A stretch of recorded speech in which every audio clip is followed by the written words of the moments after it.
Kabilang po ang People's Television Network sa mga organisasyong pinarangalan sa ika-4 na anibersaryo ng Civil Military Operations Group ng Philippine Navy. Kasama sa nanguna sa nasabing selebrasyon si Navy Flag Officer in Command, Vice Admiral Jesus Milan. Dito ay kinilala ni Milan ang naiambag at tulong ng ilang piling organisasyon sa programang pangkapayapaan at kaunlaran. Samantala po, nananatiling kaisa ng hukbong dagat ng Pilipinas ang PTV4 bilang tagapaghatid ng mga impormasyon ukol sa mga programa ng pamahalaan.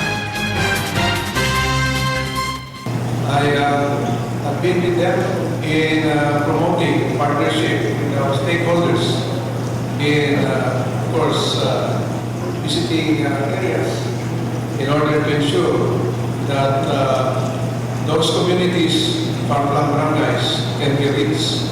Together with our deployed Marines, we were there to provide the necessary assistance.